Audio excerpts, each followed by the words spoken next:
Unpatched Gaming Podcast. I'm your host, Tyler Barrett. And I'm your host, Zach Short. Here at Unpatched, we share games. Now, Zach, we also share beer. Yes, tell me about the beer you've brought today. So this is from Strangeland Brewing right here in Austin. This is the Athelbros Scotch Ale. It's not too high ABV. This is 7.5. Scotch Ale. Scotch ales are rich Scotch and ales. You love really anything Scotch, right? Yeah, sure, but I mean, this is a little bit different. But no, just Scotch ales in general. I didn't like them. Man, I got your water over here. Oh, I would like that. What is please. this nonsense? Yeah, in general, I didn't like Scotch ales for a while until I had a local brewery here in Austin who does just a huge variety of stuff. And they're actually a Colorado-based company, but they have a brewery down here. And their Scotch ale is out of this world. That turned me back onto the whole scene. And yeah, I love it. It's good stuff. Cool. So, but this one's also really good. Really rich. Because it's honey brewed with honey, and what else? It's something else in there too. I don't know. I didn't read the whole thing. It was good. Allow beer, me, so dear viewer, yes. to help you. Now, this is sort of a thing. We love fine out. We just like the finer things in life. Yes, fine coffee, fine teas, fine alcohol. So you will definitely see wine, liquor, or beer. Yeah, I'm a big whiskey guy, so I will be bringing mostly whiskey. When it's liquor, it's mostly going to be whiskey. You gotta bring those Japanese whiskeys over, man. Oh, dude, I know. I can't believe I found them. That's one thing I'm thankful for COVID right now. Now, we shall not mention ever again the beer we shared last week. That was something else. Terrible. But yeah, this one looks like it says it's brewed with honey, oats, whiskey, and oak. Oak's interesting. It's an interesting choice. I guess that's just the barrel they aged it in. Usually they don't specify that, but I've had their base Scotch ale before from these guys. Mm-hmm. I like this a little bit better. I like that honey note, and now that they've mentioned it, that oat does really influence the flavor. So. Yeah, for sure. It's a breakfast beer. No, I'm just kidding. I mean, it's fine by me. My wife gets mad at me because I think that white wine often pairs really well, like a really subtle white wine, like I'm thinking like Albarino, pairs really well with breakfast. And she's like, stop it. You can't drink that early in the morning. I'm like, it's Saturday. It goes really well with my breakfast. That's silly. No, drink that wine with your breakfast, man. Yeah, I agree. It's delightful. It's good stuff. Well, in addition to beer, I guess, here at Unpatched, we also share video games, and I am sharing a game with you this week that I've been trying to get you to play since 2014. It's been a long time. It's been a long time. I adore this game. At the very least, top 10. Transistor is what we'll be talking about from Supergiant Games. Sorry, drew a blank there. Probably your favorite developer, right? Yeah, I think so. You know, I haven't played Pyre yet, and that's very high on my list to play. Yes, it's so high. Interesting. No one else, I have not seen anybody else sort of merging these genres like that. That is bending genres unlike most things. It's a sports game, but also a really high fantasy game, and so it's like sports ball. It is a ball game. Ball. Yeah, correct. But here at Unpatched, we don't share those kind of games. But your entire party of characters is some sort of exile from whatever this fantasy land is, and to get out of exile, you have to win at this sport. But the party members that you are leveling up, or I don't really know exactly how the progression works in that game, but as the party members become better, you're winning more, but the point of winning is to let those people go home. Not you as the player, you're not a character, those party members. Sort of like Spiritfarer, you build a relationship. I was going to recommend it to Amanda for that exact reason. Interesting. So my wife is playing Spiritfarer right now, and I'm going to tell you right now, that is definitely a contender for Game of the Year. It's an extremely special experience. A unique one. Definitely not for everybody, but I think that, yeah, it's worth mentioning. It's a game I've been playing this week with her, and it's very much worth playing. Yeah, so I haven't played Pyre, so I don't know how many eye rolls I would get by saying they're my favorite developer, but I've played Bastion 3 times and Transistor now 5 times. And I've listened to the 3 soundtracks, Bastion, Transistor, and Pyre, many times over. Yeah. And Hades just dropped very shortly before recording this cast. Yeah.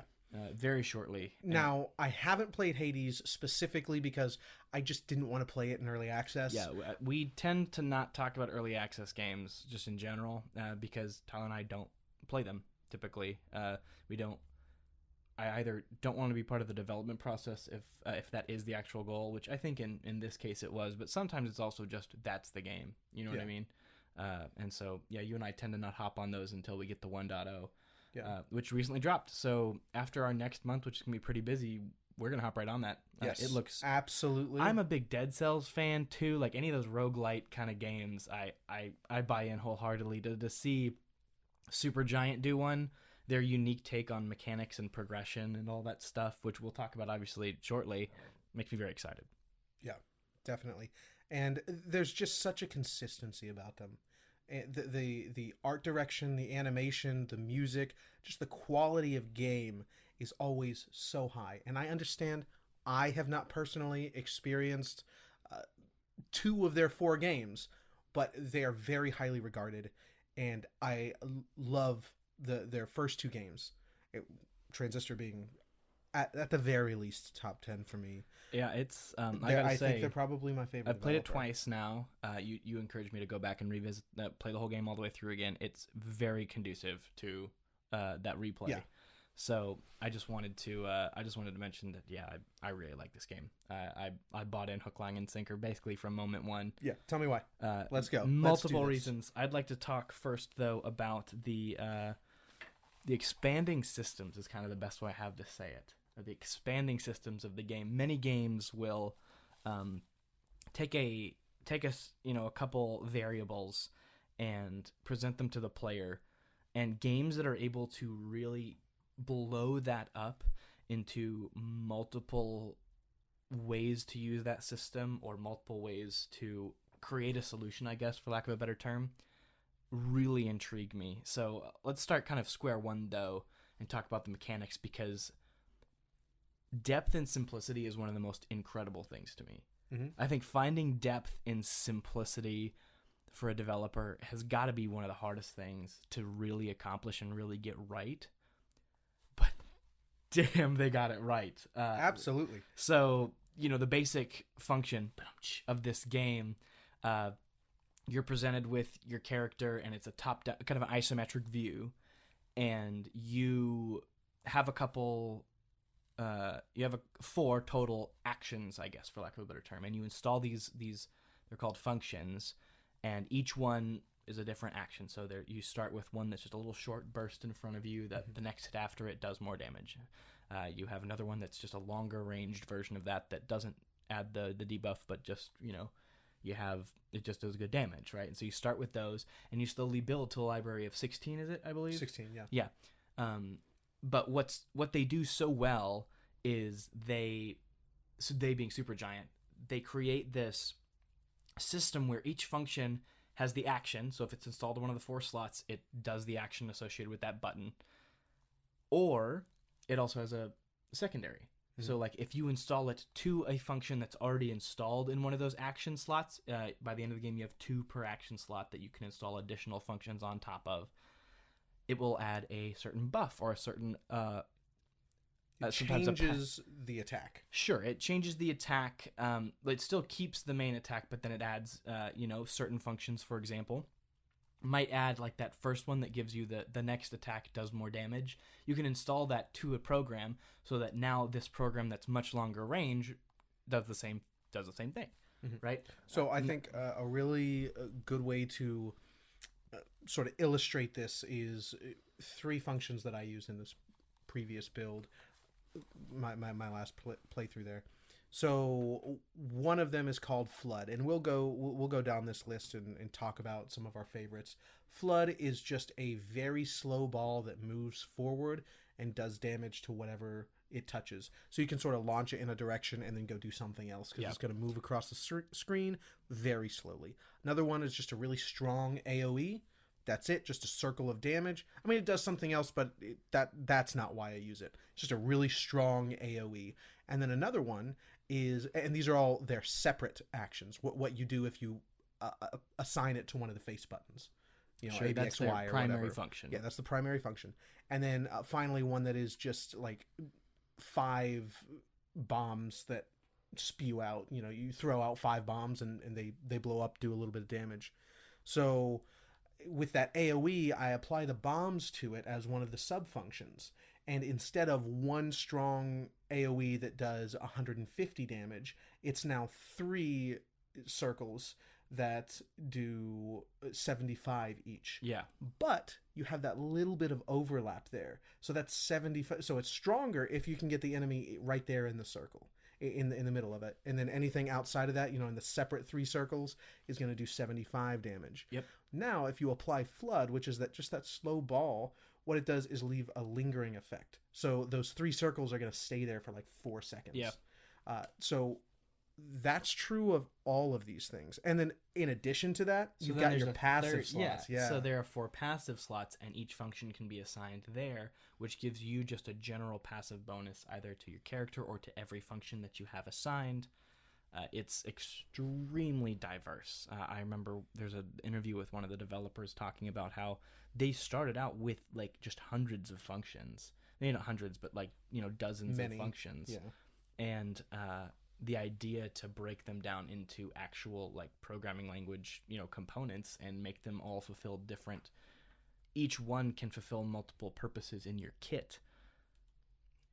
That design choice, I think, built this game, for me at least. Absolutely. I played 5 times. I haven't had the same build once. I think in my past 2 playthroughs, I used that build that I just talked about. I think in the past 2, towards the end game, but through the rest of the playthroughs, I've tried something completely different. But what's interesting to me about that is how the developers expand their existing systems and mechanics. You only have those 16, and that's it. Once you unlock all of them, you got those 16. We'll talk. Yeah, in a second. sure. But for the sake of this example, the first time you play the game, you just have those 16 functions, and that's it. So obviously they stagger you being able to unlock them in your level up. So as you level up, you can pick from a short list that they present you of the next function you want to be able to install. Yeah, it might be 2 or 3, or you might get some buffs, so increasing the number you can install or something. Sure, your memory, which each function has either 1, 2, 3, or 4 value in memory. It takes up that much space regardless of whether it's installed as an active, a sub, or a passive. Right? It just always takes up that much space for your kit.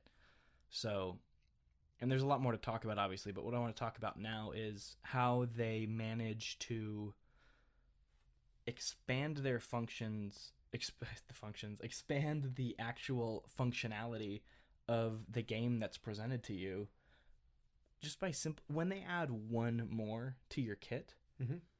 You got to think about it exponentially. Yes. Because they have those 3 functions. And then as you go into New Game Plus, you can unlock every function again. So and then stack it on itself, which is like the first time I did that, I was like, what is happening right now? Yeah, so, for this example, changes everything. Now you have 2 copies of the break function, or that's a bad example. You have 2 copies of the bounce function, which allows, when it's installed as a sub function, lets whatever function you're using as the active to ricochet off of the wall or enemies and stuff like that. So now you have 2. So you can install bounce as the active and then put another bounce in there to make it super bouncy, or now you can install that on 2 separate functions in your kit, right? So it just, even though it's not like it just exponentially even then grows your kit. So that to me is something so impressive. It reminds me of other games where it makes me think, right? It changed the way I think about games, and how are these developers of these other games expanding their systems for the player? Because sometimes it's just simple, and that's not a bad thing, but like God of War, the new God of War game on PS4, as you level up, there's more trees, there are trees, and you fill in the experience points so you can unlock the next thing, and you do that one thing now, and it doesn't really, bounce off of anything else you already have unlocked, which is fine. That's totally a way to do it. But that limits the expansion. But of course, a different kind of game, The new God of War. See, I interpreted that a little differently. It's not direct synergy, but you're building your own combos in that You game. are. I think maybe I guess it's simplistic when compared to this, though. It's not, I guess, as exponential expansion. Oh, Like, sure. sure, you can, attach, oh, I just unlocked this thing. Oh, I've been hitting guys like this. Let me add that to the middle of that to boost how I do this. Mhm. I have my combos in God of War that I could probably still, if I were to pick it up, just throw out on the controller, because I did it so many times. I built that. That was mine. And one of the best parts of the game. But the way that you're unlocking it and the way those systems are expanding are a lot more this is just another move. Sometimes it works well, you have, sometimes it doesn't. Sure. Again, not a bad thing. That's just how it does it. But then you think Definitely. of something more open-ended, right? Something a little more... Any immersive sim, the second you unlock one thing, you've unlocked 200 things. Yeah. Dishonored, the second you get Blink, like that's Yeah. a great example of... You Or the mentioned- glue gun in Prey. Yeah. Oh my god, the glue gun Like- is an achievement. It is. Okay. You could go Metal Gear Solid 5 even, where, you can buy, even after you're well done with the game, keep buying and upgrading more tools and more things and more guns and more gadgets, right? And each one, of course, just totally opens what you can do on all the multiple missions that there are. Mhm. And so you have that kind of staggered unlock progression where you're staggering what they can get, how much the player can get at once, versus something like an immersive sim, right? Or even, another thing from Metal Gear Solid 5, right? Where there's just so much depth to each individual mechanic, regardless of what you're unlocking, that it just, as the player plays the game and gets more familiar, right? So as a player plays through Prey and gets more familiar with how the glue gun works and interacts with the environment, that's expanding the player's kit, Yeah. right? So this it sounds like this might be a little overwhelming. There's so much to learn here, but it's so natural and I think masterfully paced. Oh man, yes. The unlocking of these new things, because every time you level up, the first time you level up, you get a new function. The next time you level up, you get either a new slot or more memory. So you'll have a choice of a couple functions or a choice of something more that will allow you to expand your usage of the functions. So memory and I think you only have 2 of the base functions unlocked and no passives.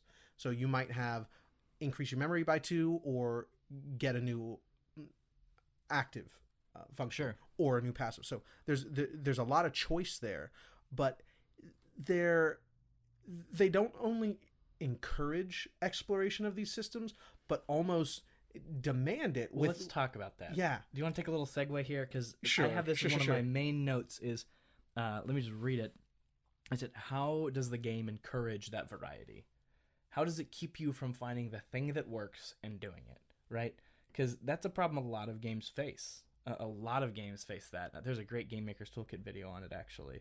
But how do you keep the player from spoiling the experience for themselves and finding the one thing that works? So it wasn't until this playthrough that I think I know how the game decides which function to uninstall. So let's take a break for a moment and talk about what happens when you lose. Oh, I want to talk about that too, though. There's so much. Well, I think you have to talk about that before you talk about how the game forces you to explore. Well, then let me preface by the 2 other things that I have sure, here sure. besides that. We'll get to that in a second. So the first thing is structured challenges. It has a little challenge area in this Oasis, and Tyler's not a huge fan of this area, I know, but for me, you go and it has, time trials. It has just little structured challenges. Losing just means you have to restart and try again. There's no punishment.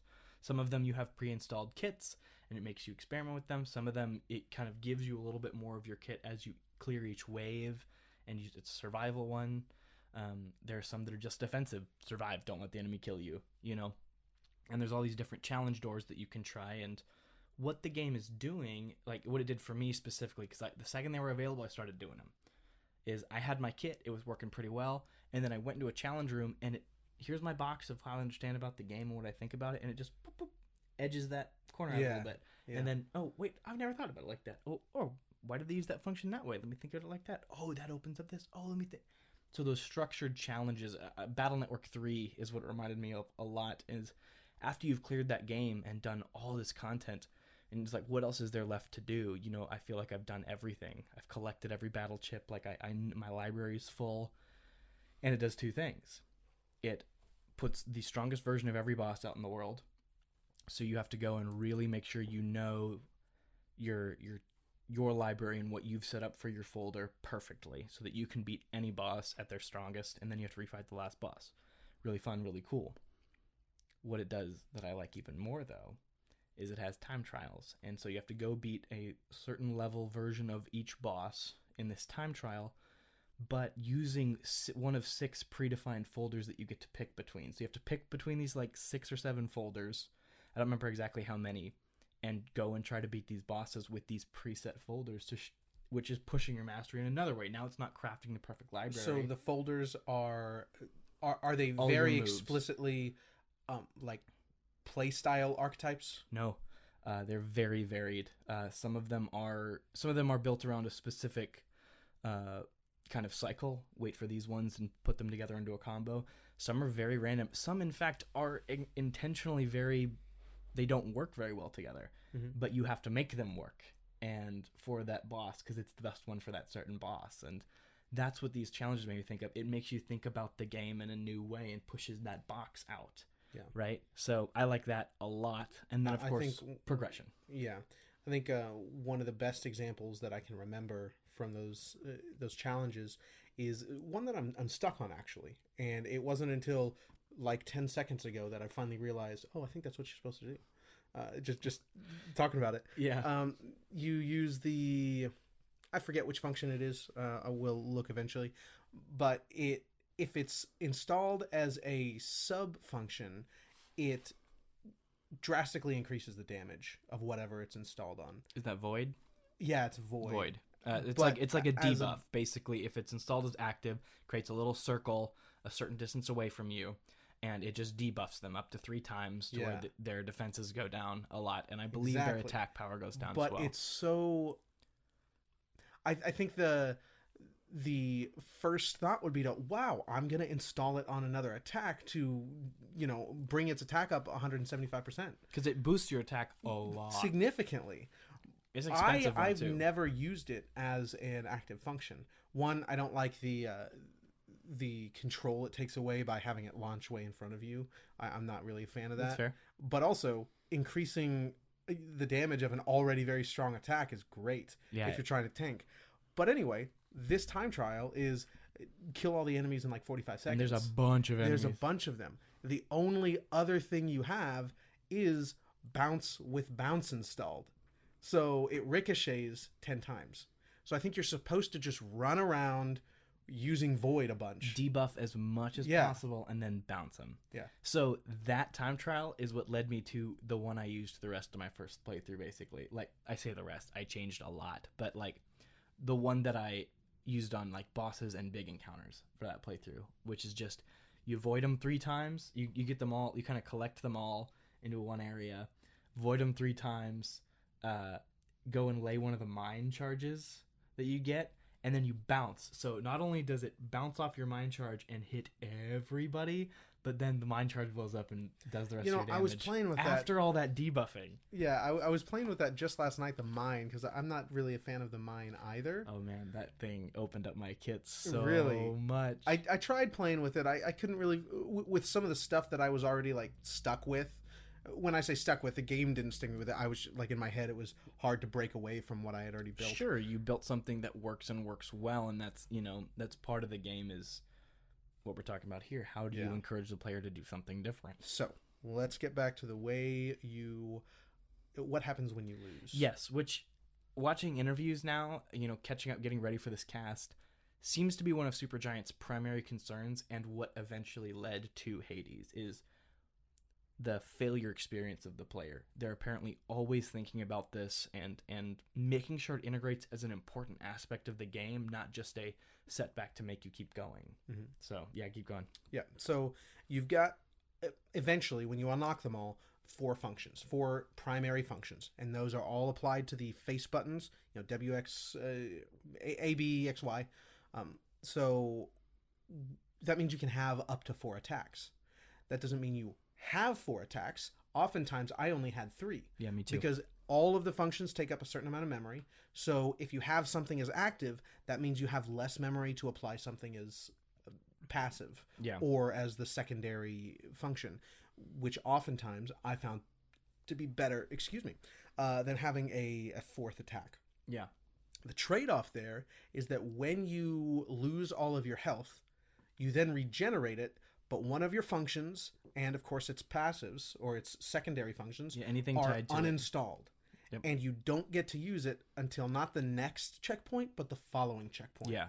So there's a way it determines which one you're going to uninstall, and I think I figured out how that is.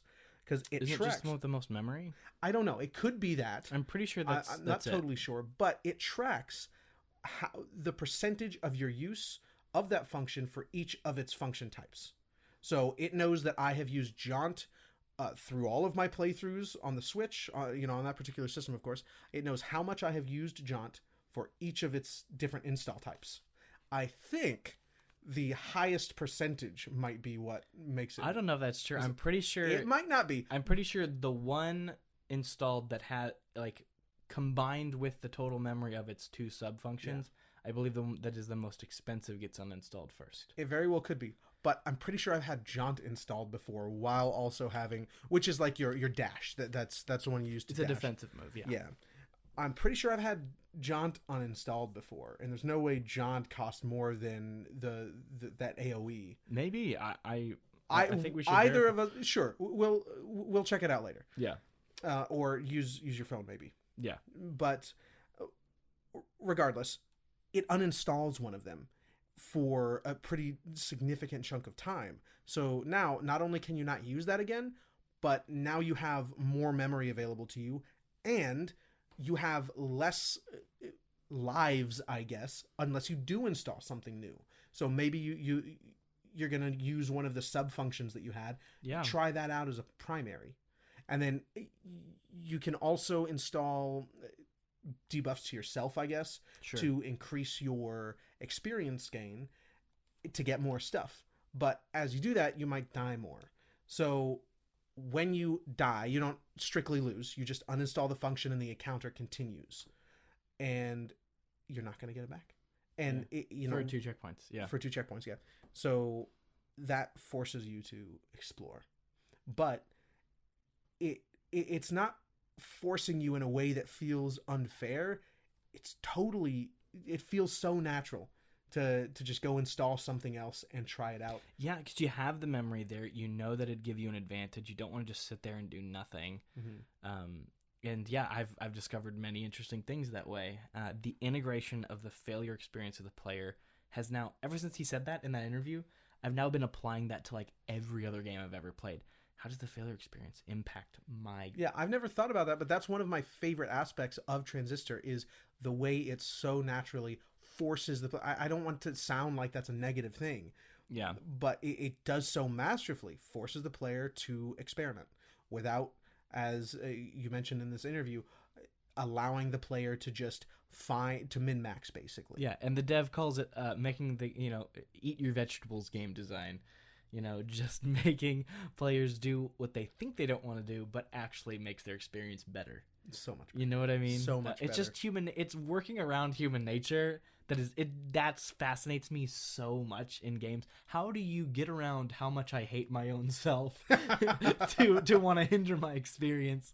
And this game is stupid. No, it's not stupid. You're just not playing it right. So how do you make me play it right? I think that's got to be one of the most difficult aspects of game design, but also one of the most interesting. Yeah. One of my playthroughs, I used ping, which is just a shot. It fires a bullet really quick, and then it's like 10 damage. It's so weak. Yeah, it's super weak. Maybe it's a little more than that, but it's very weak. So I went 2.5 playthroughs without playing through it, and I was like, oh, I'll explore. Let's see what I can do here. Let's try it out. It's very interesting, because you can apply flood to that. And so it leaves, which is the one that I mentioned, that leaves a lingering effect. And it comes out fast and repetitive. Super fast. Yeah. A lot of the moves in this game are pretty weighty. Like, you really... It's going to take some time for it to come out. And we haven't talked about the style, the format. This is supposed to be a cyberpunk episode. We haven't even mentioned that. Yeah, that's right. That's why we're playing this. So we'll get around to it, but I do want to mention, since you brought that up, the main character, Red, is a singer.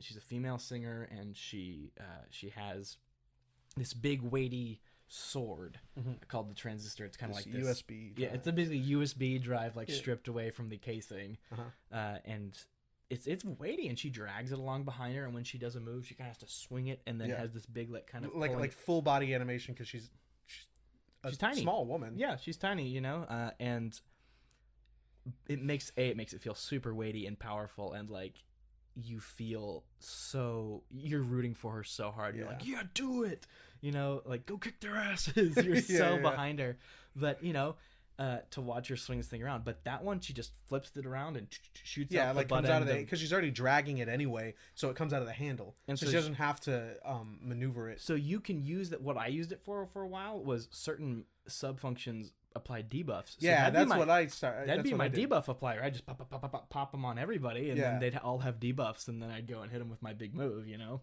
But I didn't use it until my third playthrough, and that's what I was doing with it. I should experiment with it more.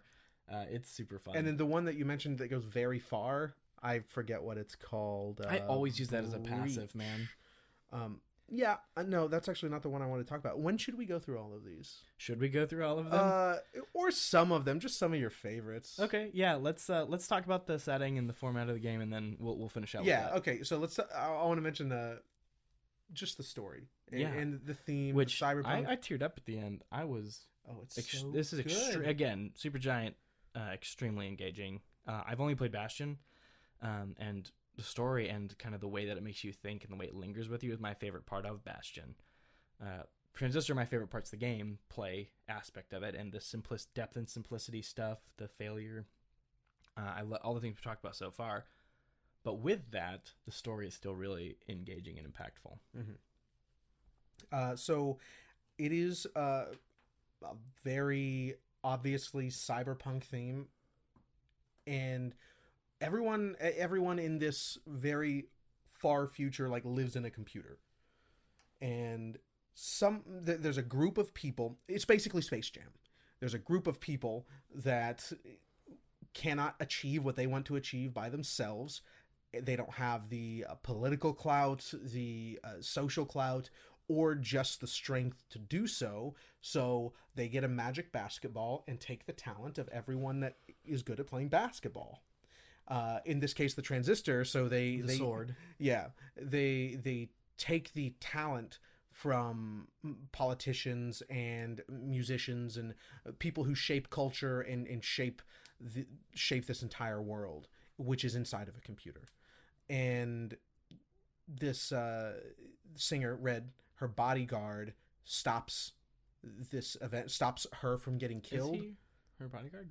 I don't know. That's kind of how I interpreted it. Because I know their original. Well, we can talk about it some other time. But some guy that they obviously have some sort of romantic involvement already. Yeah, they definitely have a romantic involvement. So it seems to be like Cyberpunk, Space Jam, and The Bodyguard, which I only know this much about The Bodyguard, in that it's about, I think, a singer and her bodyguard fall in love or something. I saw a couple scenes when I was a kid. Wow, I have Anyway. no idea what you're talking about. Sure. So I've always interpreted it as him being her bodyguard, but obviously they are romantic. Sure. There's no, you can't misinterpret It's that. just interesting to me that so when you go through, each function is actually tied to a person because that person has been absorbed into the Transistor and lends you that function's power.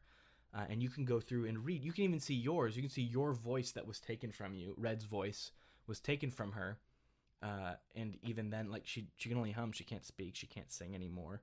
Mm-hmm. And you see, what is it? Crash is her function. So that's her. That's her voice. That's what was absorbed into the Transistor, becoming a function. What's interesting is Breach is his, and it's all question marks. Yeah, everything's an doesn't show anything unknown. about him. It's really interesting. He's also the narrator, and he's so good. He's really good, and he's my second favorite voice actor in the whole game for sure. Is your first the villain? Oh, he's so. Oh my god! If Sheldon Cooper was like the most apathetic villain, like he's so good. I love him. Yeah. Is it Royce? Royce. His name? Yeah. So, but I just want to say real quick that I know the original idea for the game was a fantasy setting where a barmaid falls in love with a wizard that comes into the bar and a demon sword. is stabbed through the Interesting. wizard, and she finds the sword, realizes his soul's been absorbed into it, and uses it to go take revenge. So that was the original idea that they kind of realized halfway through development that that's what we want to do, and they put it into this setting. So I'm thinking maybe he was already some anti-establishment kind of dude, potentially. I'm not sure. That's why he's maybe but that's why there's no data on him. It looks like they intrude on a performance, which if he's not a bodyguard, it's odd that he would be right there. Unless they were on romantically stage. Involved already. Like, he's backstage with her. Yeah, sure. I mean, they're definitely already romantically involved. So, sure, he could just be backstage. Now we're just dishing about the story. Let's keep going. Sure. Where were we? Oh, I want to... about the cyberpunk and the stuff like that. Yeah, it's very... Like, you can see the cover art here. You can see some of the gameplay. This is consistent through the game. This absolutely stunning art. I've called it Cyber Nouveau. I don't really know what else to call it. They even call it Art Nouveau. The artist calls it Art Nouveau.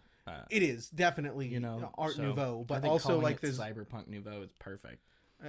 There's a lot of like lines from like a computer chip and stuff everywhere instead of like the straight angled lines that you would see. It's incorporating some sort of technology motif, and it's great. It looks incredible. Beautiful. One of the best artistic achievements in games, I'd argue. I think it's really that good. It's stunning. It really is stunning. The music is awesome. It establishes pretty early on that all of the music in the game is her music, except for maybe the battle music, because at any time you can just hold down one of the triggers and hum. Like the spotlight hits her and she hums the entire track. And there's also a version of the soundtrack that is, instead of singing, it's just humming. Yeah, and what I love is, I can't believe we haven't mentioned this yet, but you can stop time, and it's your turn. God, what are we doing? I don't know, but you gotta can stop do time, better. And you plan out a turn, and obviously that recharges before you can do it again. It's how the devs basically made it an action RPG and still kept a lot of the turn-based stuff that they wanted, and why they can make the enemies so aggressive. What's interesting about it, though, is when you stop time, you can hear her humming. Yeah. And there are people who say, please give me the soundtrack of just every time she stops time. Like, just her humming, because it really is... that's a good point, because I mentioned, like, other than maybe some of the battle tracks, no, that's part of it as well. So the entire soundtrack has an alternate soundtrack, which they also did with Pyre. They have an alternate soundtrack that strips away any modern instruments and just uses like loops. The old school, yeah, there we go. Which are already there. Hopefully, but it's like the base layer. I don't know. Oh my goodness! Yes, the hurdy-gurdy is a weird the most one. Superior instrument. The most superiorist of all instruments. I hope everybody has seen the Frederick Knudsen video. If you have not seen any Frederick Knudsen, go watch his channel. Please do. After this video, delightful. And any subsequent videos on our channel you may want to watch, we're both advocates of his channel. And he's way better than we will ever be, so I'm sure. But he plays the hurdy-gurdy and has just this full 30-minute video breaking down the history of the history and how you play very interesting. He talks about how like playing it is halfway just tuning it and getting it ready to be played, which is incredible. That's a sidetrack. Let's keep going down this rabbit hole instead. Yeah, I can't believe we did. That's one of the biggest features of the game is the ability to stop time. So not only does every attack have a cost for the function, but also a cost for a cost to use in the turn function, which is what stopping time is called. You hit one of the triggers and you can walk around, which slowly starts to fill the bar, which has a limited space. So as you walk around, that starts to fill, and then you apply a function. It's like a huge chunk out of that, or maybe a small, depending on the function. But let's say, maybe there's like 400, the value of the turn function is 400. And then every step you take is like 5 points towards that. A function could be anywhere from 30 to 70 or something. So you get a limited amount of space to work with, and you just press the trigger again, and it happens nearly instantly. But you can also like rewind that. You can press the other trigger to undo what you've just done. We spent a lot of time on Transistor, though. Let's wrap up. Let's go through these functions. I think And just talk about some of the ones that you've done. Yeah, go ahead. You first. So I. Is there any function that you are never not using? Like one until that is we just talked about installed. it the other day, mask. I didn't talk about mask very much, and I've almost never used switch, which allows you to sort of bring an enemy over to your side. They start attacking other enemies for like 6 or 8 seconds or something. That is definitely a unique defensive function. It is, and I tend to play pretty tanky and offensive. So do I. I applied it as a passive, which when you collect so every time you kill an enemy, it drops what are they called? The cells. Yeah. And you have like 10 seconds to collect it, or that enemy will respawn. So every time you collect a cell, you spawn an evil cell, which is super weak. It does like 1 damage and has 10 health. But if you apply the debuff that makes everyone spawn multiple cells, you're then collecting cells really quickly, and you're just putting distractions everywhere. So you can stop. That's really interesting. Yeah, I had no idea. I did this like halfway through this last playthrough. You can limit yourself, which boosts your experience. It's basically a difficulty increaser if you want it. It boosts the amount of experience you gain, and as you apply these limiters, some increase the amount of cells spawned per enemy. Some of them shield those cells. Some of them just increase enemy damage. It's just a difficulty increaser, and using one of those to your advantage is really interesting, actually. Yeah, it does almost nothing to you. Even without using that advantage, it really is like sure, the it easiest only boosts your one. experience gain by 2%. 2%, yeah. It's very low. Anyway. Ones that I'm never using, it was that until recently. Mask, which allows you to... I love Mask. Yeah, it's so good. I had good. no idea. So it allows you to go invisible for a moment and run away. Now you can apply a couple of things to that. And because it's so unique, like the sub skills from other functions are often different for it. Because, usually it's like, the next hit you do does more damage. Well, it just makes you invisible. So instead, Breach does something else, It's a unique function in that regard. So one of them that I have only used as an active, like once just to try it, and that is help. You summon a dog, like one of the enemies is a sort of dog creature, and it's one of the enemies, it's not like a super weak version. It'll run around and do things for you, but that's whatever. When you apply it as a function, that's cool too. You have like a 25% chance of going into some Super Saiyan mode and doing one like really huge attack. That's cool too. But when you apply it to Mask, you drop a copy of yourself while you're running away, so you can get everyone to just start gathering on that while you're recharging your turn. Because also, if you apply another, which I have until this playthrough, I have always had Jaunt as active, which is the dash. I didn't use it as active at all this playthrough because it's so great as passive and secondary. Incredible. So as a secondary, it may be used during the turn recovery. So that's also very important. When you finish using the turn, which is the stop time, while it's recharging, you can't do anything. You can walk around, but you can't use any functions. So Jaunt as a secondary allows you to use it while you're recovering. But you can already use mask while it's recovering. So what its passive does when it's applied to you personally instead of the sword, it allows you to recover turn more quickly. So you can apply it as that, but if you're on a second playthrough, you have 2 Jaunts, so you apply it to mask, and it's like a second and a half. It's like a second and a half for a full recharge. It recharges. It boosts your recharge even more than the passive does when you activate mask. So what I would do, there are special fights modeled after the final boss fight where you're fighting someone who also has a transistor, who can also stop time and plan out their turn. So you can do a couple challenge mode areas where you're fighting that. Mm-hmm. And I broke it because they can't see you when you use mask and go invisible. Mask is fully recharging my bar in half a second, so I get 2 turns before they've even hit me once. Yeah. And if you apply it correctly, you might be able to get 3 turns because you can put ping on it, which what its passive does is just make things happen quicker, or rather, no, cool their... what does It reduces decreases their the turn cost. It reduces the cost. But you can't use mask and turn. So what it does is reduces its cooldown time from 10 seconds to like 6 seconds. So I did it's not really, realize really that. quick. What? So It's so good. yeah. Mask is incredible. I also always use bounce. I think bounce is because it's already just it hits people, does decent damage, and ricochets. Mm-hmm. But you can apply things that like split it up into a million like little bounces, or you can put bounce on bounce and just make it have even more ricochet value. You can basically anything you would apply to bounce will make it incredibly powerful. I hardly ever use bounce. I use ping a lot, though I didn't use it very much in this playthrough.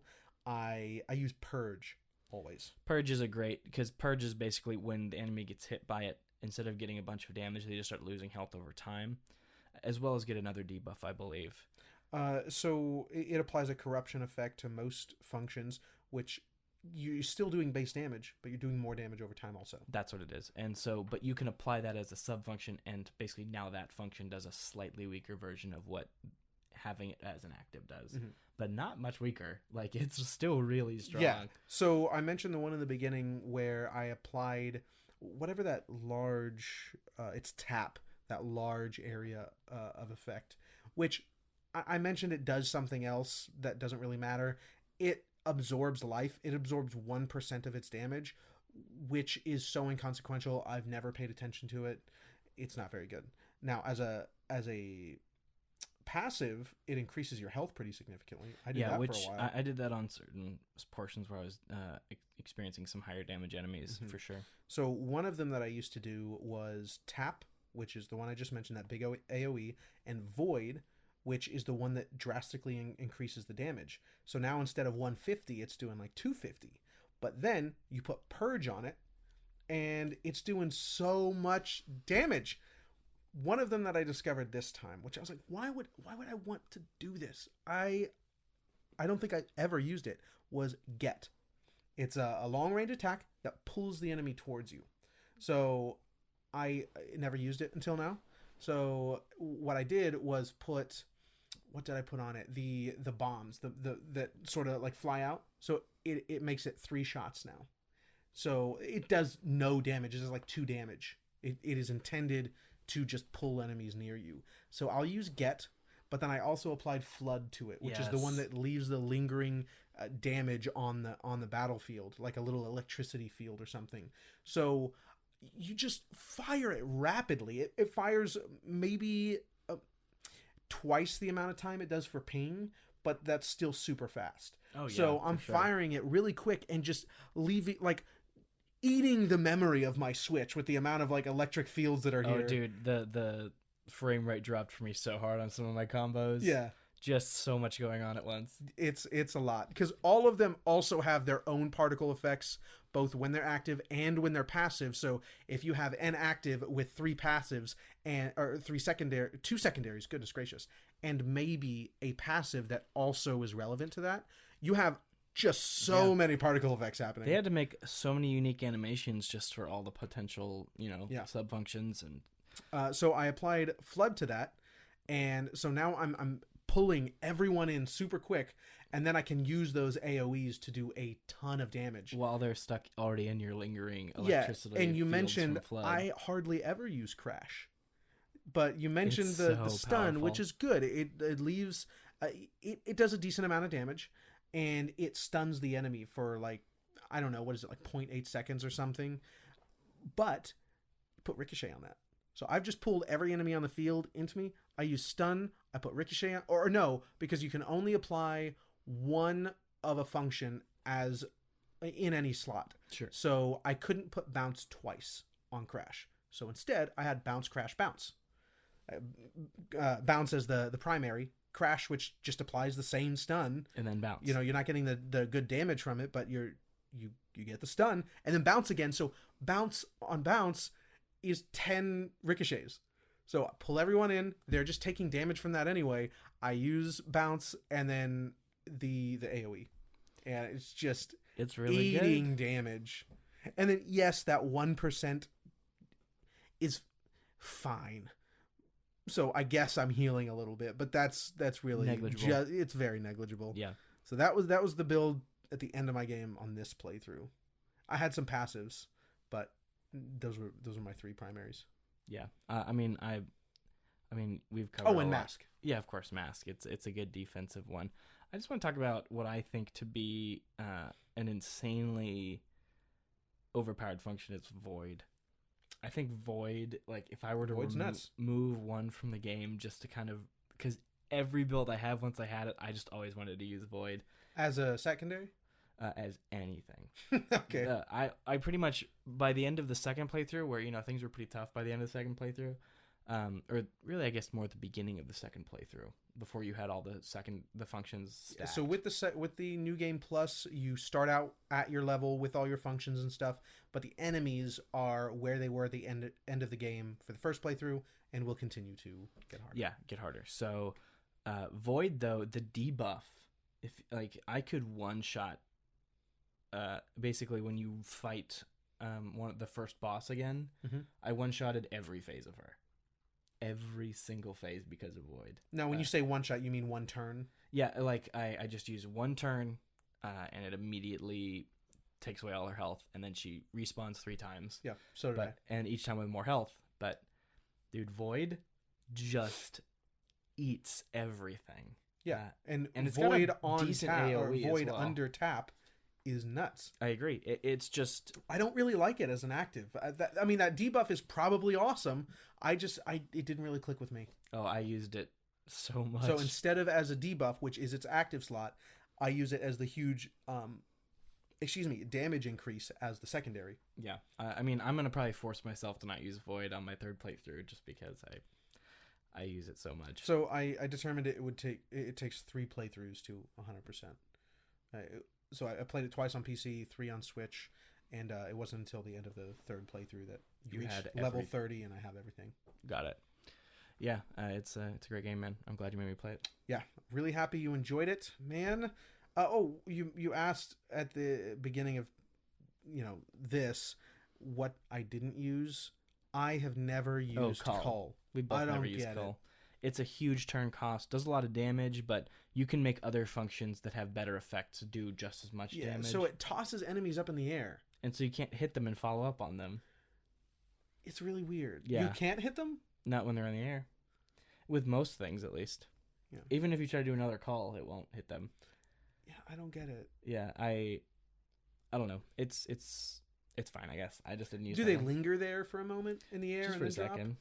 So maybe it's like an alternate stun because it's an AoE.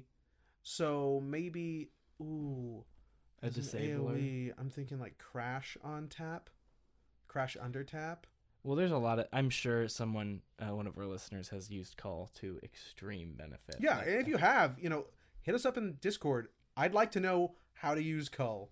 I'd be interested in trying that. If you're not on a Discord, just tweet it to us. Well, just definitely figure that out. All right, man. You want to take a quick break? Sure. Yeah, let's do that. We'll be back in a moment. I think you have a little announcement about our Patreon. Yeah. So we use every time we take a break. Just want to let you guys know we do have a Patreon. $2 tier gets you into our Discord. Tyler just mentioned it. We're a lot more active on our Discord than we are on Twitter. We have a lot of events that happen there. A lot of fun little things. Group playthroughs. Once we build a bigger community, but group playthroughs, with little, photo sharing centers and stuff like that. Just a better way to connect more directly with our community. So definitely, $2 a month, that's nothing. It's really just there to make sure that people who really care. For most. Yeah, it's just there to really just have a little gateway to just say, hey, these are people who really care about the community, who want to be part of it. You're willing to throw that $2 a month our way. And we'd love to have you there. So definitely check it out. But if not, we're on Twitter, we're on the gram, we're on YouTube. Yeah. Which I've been away from for a while. Apologies. No, we will absolutely get back on there very soon. We're launching this week. Welcome this is episode 5/1. Yeah, we're launching with 5 episodes. So this is it, man. Grateful for your support. Yeah, thank you so much for joining us here. But we will be back in a moment. Yeah, quick break. Thank you.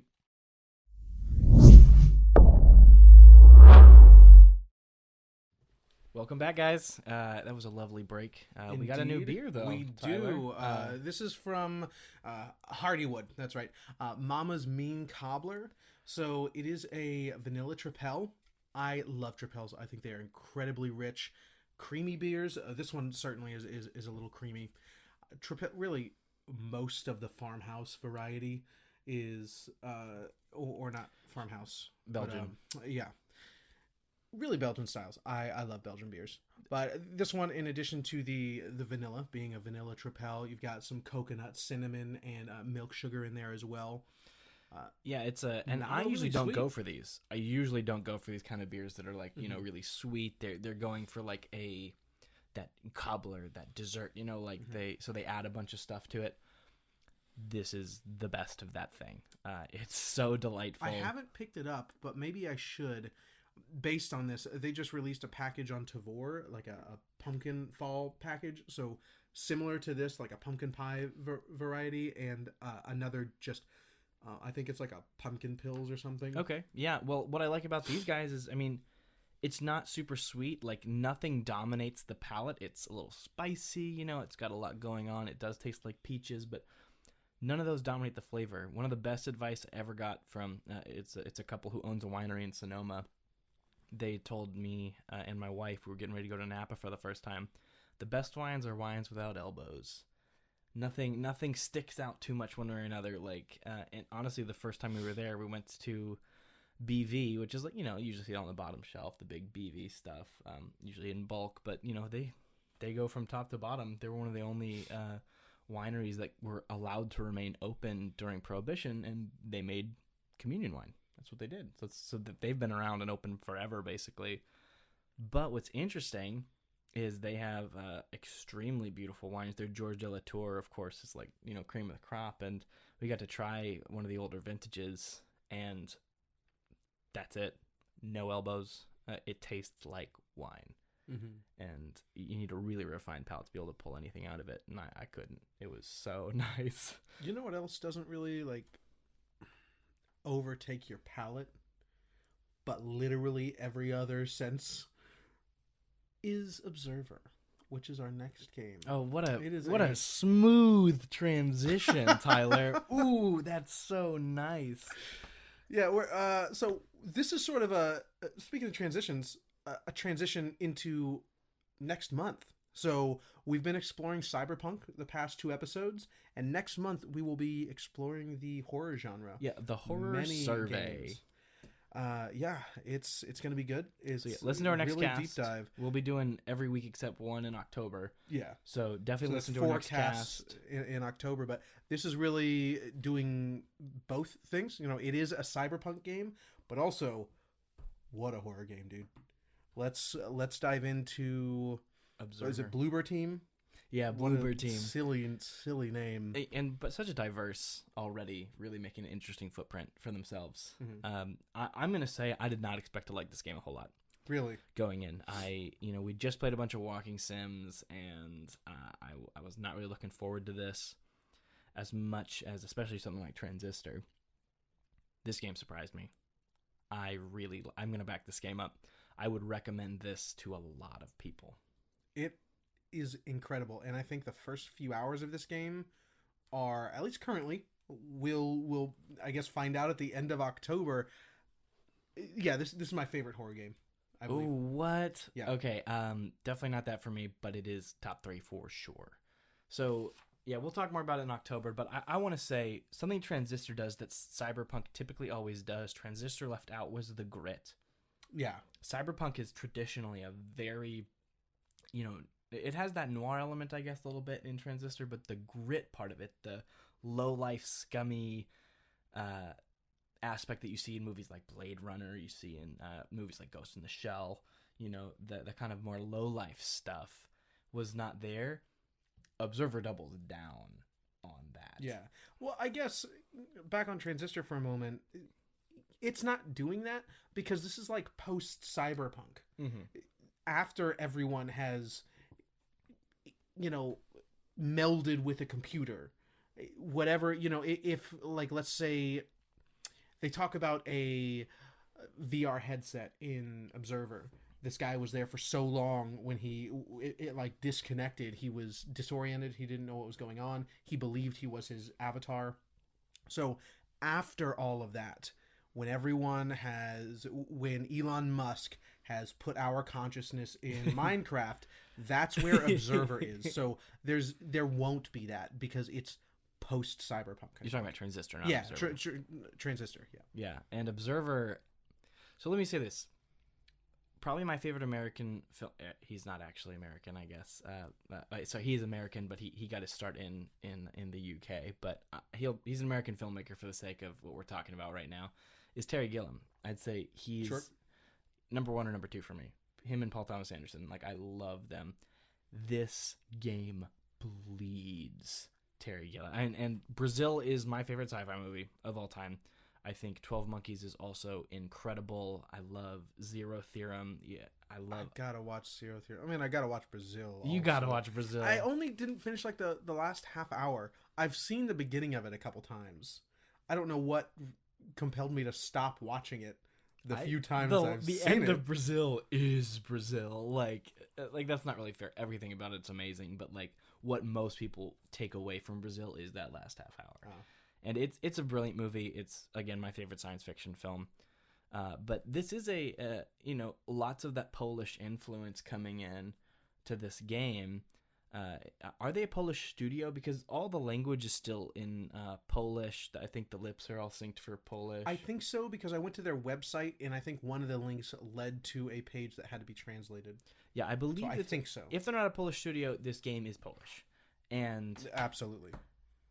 They have an incredible legacy in science fiction. Stanislaw Lem, I mean, he's the guy who wrote Solaris, right? This guy is...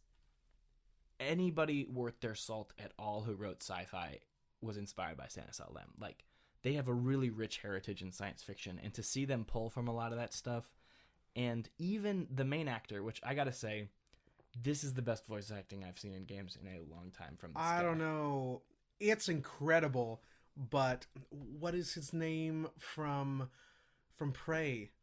I forget his name. Oh, the guy who plays Morgan Yu. I'm blanking. We can readdress next cast, but sure. Yeah, he's also Doctor Strange's sidekick. Yeah, I forget his name. Benedict Wong. Oh, that's it. Benedict Wong is. I think for me, my favorite. I think this performance might be my favorite video game performance. I'm not sure. It's up there if it's not. I mean... You got Troy Baker also. Oh, Troy sure, Baker but then you got half the cast of stellar. Death Stranding, too.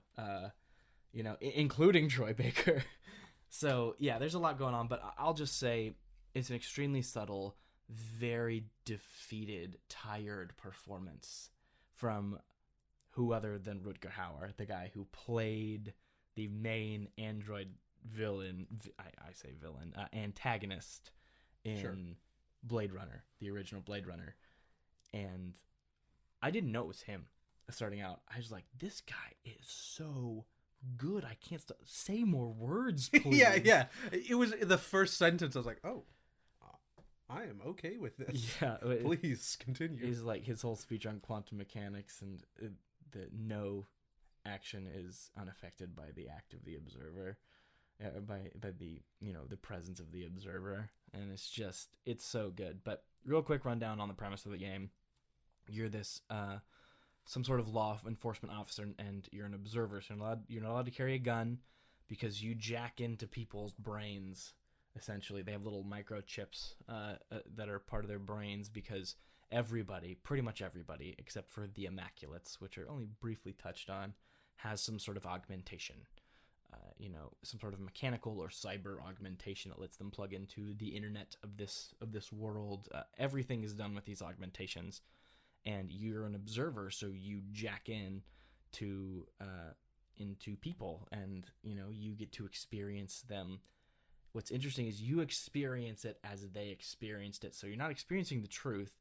Even more so because some of your thoughts are melding with theirs. So there's a drug you have to take to sort of stabilize your sanity. Yeah.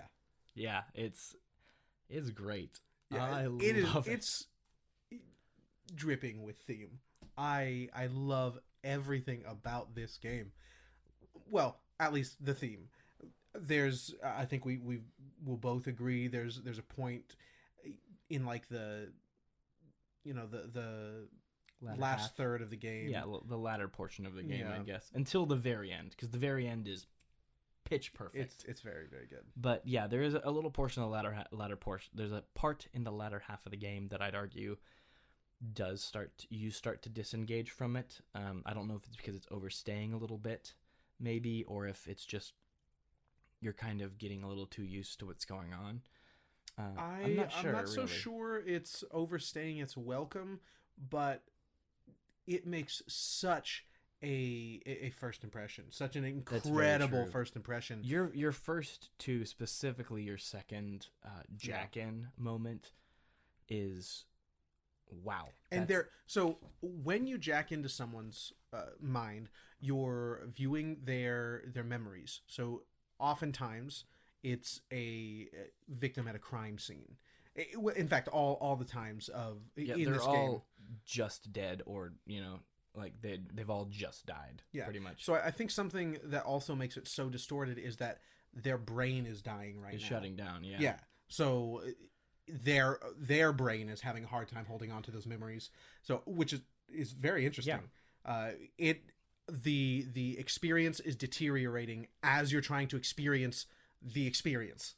And as you mentioned, it is as they experienced it, not what actually happened. It's not the event. It is the experience of the event. And I think since we're talking about it, I'd like to kind of elaborate on that more. It's in the name. It's the observer, the act of observing that you can't trust what you're seeing. That was established, I think, really subtly and really well. I'm playing Amnesia: The Dark Descent for the first time right now for our next cast. There's a lot of it in this game, I think. And what you see is the game subtly showing you that you're not all there. That not everything you're seeing can really be trusted. And it's not like this huge pull a rug. At least I haven't finished the game. Maybe it is. But right now, like, it's just going, you're not quite there. You're getting fuzzy sometimes, and it's just little subtle things. You might sway a little bit. You're not really in control and really seeing what you think you're seeing all the time. So I really enjoy seeing Observer run with that and create something more surreal. I do believe it gets a little ahead of itself sometimes, specifically in that latter portion where that surrealness just kind of starts to become for the sake of being surreal, I think, sometimes. But I won't disagree. But that being said, it's still beautiful and brilliant. And those first two, though, oh my god, yeah, those two for sure. I love horror that games and your son. When you do your sons and he's like got the blocker there, so you can't dig into memories. I thought that's the last one, right? But what's the last one that you actually jack into before you go to that place? Sure. That was fine, but really, the first two specifically are complete sensory overloads. The game warns you immediately, which a lot of games do. If you suffer from epilepsy, go play something else because this is not for you. And spoiler warnings, we're gonna get into the end. So that's big. We'll definitely be exploring spoilers if we haven't already. This game is re-releasing, kind of, in later this year. There's no firm date yet, but it's being remade, I think, in UE5. Not totally sure, but certainly being redone with much more advanced, methods. What's the term I'm looking for? There's various like lighting techniques that maybe were more expensive during development but are cheaper now. So things across the board just look incredible. Like every surface has a realistic reflection. The lighting, it's got I don't know all the terms for that stuff. It looks ray tracing. Good. It looks good, but also they're adding content. So if you haven't played it yet, maybe wait for the re-release, and also just know that moving forward we're going to be starting to dive into that. So if it is something that you're going to play, you've had interest in it, freaking play it. Yeah, but maybe skip ahead a bit. Yeah, and go ahead, you can keep going. Sorry. So complete sensory overload. I love horror games, horror movies. I like, which is odd. My wife like just doesn't get it. I'm also don't get it all the time either. I enjoy those stressful situations. And there's only been one other time that really I've never been more stressed than these two times. And that is watching Mother, the end of Mother, and the first two segments of this game. Like even like real world stuff doesn't stress me out that much. But this is like, as I mentioned, a full sensory overload. I'm having trouble hearing things. Things are becoming distorted. It's just piling on, effects over the screen. So everything looks extremely distorted, and my body starts to tense up. I was about to say, my wife asked me, because she's sitting there watching me play it. She watched me play the whole game, and she said, "Are you not getting scared? Like, this is scary." I'm like, scared's the wrong word right now. Like, I am getting uptight. Like, yeah. I'm just kind of don't know. My body doesn't know what to do, how to respond to these stimuli. Like, scared is when, I'm trying to skulk around the corners in the latter part of the game to get away from the big monster. That's scared, when I think I'm finally going to get through that vent so he doesn't catch me, but he does. The camera flips around and reaches in a little bit to grab you. Yeah, that's scared, but this is... I don't know what I'm hearing. I don't know what I'm seeing. I don't know what I'm feeling emotionally. And you're stressed. Starting with the keys and the mouse, the tension is moving up. And I found myself halfway through that second observation. That's the one. I was like leaning over the keyboard. I was looking up at the screen. And like finally I noticed myself. I was like, what is happening right now? What is going on? Yeah, and the only other time I've experienced that is watching Mother. Which I love. It's incredible. This experience was so good, and it's not going to be for everyone. It's not just scary. Nor to argue, is it particularly scary? No, actually, I wasn't scared. There were a couple jump scares right there at the end, but it's not about being scared. It's not about those things. It's not like something we're going to play next week where steam blows out of the vent as you're walking down a hallway just to give you a jump. There's none of that. Yeah. It's more about your senses. And it's an achievement, I think, in that regard. I was really impressed with this game. I mean, some notes that I have on it is, it could be called a walking sim. I think there's a lot of it that you could make that argument pretty. Because you don't do anything. You don't have a gun. There's no way to defend yourself. There's no combat. There's hardly any. There's no puzzle really. A couple things you have to scan maybe. I think there's one puzzle. I remember one puzzle where the power was out. The power. Yep. Okay. So a couple little things like you could make the argument to walking sim. Never once until I had finished it did I go, that's got a lot of walking sim traits to it. Like, I wasn't thinking that. But that, I think, is where horror is best. We were talking earlier today about, yes, technically, Resident Evil is a horror game. Yeah, we talked about this because you had mentioned this is probably your favorite horror game. And I made the distinction. I said, my favorite game that is a horror game is Resident Evil 2 Remake. Yeah. My favorite horror game is not that. Like in terms of the horror experience, which we'll be breaking down and surveying over the next month. What is a horror game? What makes it tick? What is a successful horror game? For us. And not only for us, but across the multiple ways horror is presented. The blockbusters, the indies, that kind of stuff. Yeah. So, yeah, I think that's an important distinction to make. And with this particular brand of horror, the really defenseless sort of horror, like Amnesia, maybe Amnesia's not a walking sim, though. There's a lot of puzzle, a lot of progression. There's a lot more puzzle in it, but when it is stripped down to the experience, and really the narrative and the emotions that are trying to be conveyed, that's when I think horror is best. But I never felt like I was just walking. There's this amazing thing that it does, again, very Terry Gilliam, even a little Mist influence, where you go up to people's doors and you ring it, and there's a little video comm. A little conference system that you can talk to them through. Daniel Lazarski, KPD. I hear you need to ask you some questions. It's great and brilliant, and the voice acting from everybody is phenomenal. But you have this conversation, and it's just like a Orwellian little like snaps out of their eye or like part of their face, and it's kind of shaky and jagged, and it's just this really fuzzy kind of old school CRT TV screen trying to get signal kind of thing, because you're in a lockdown.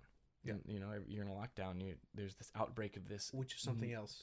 This, they call it the phage, right? And it just affects people who have cybernetic enhancements. And yeah, is your body like rejecting it? It's your punishment for it. That's what It's your punishment for messing with the human body. And this game's fundamental theme is the human body, which is a great subject for horror, in my opinion. Definitely. But about the lockdown. But that's Terry Gilliam.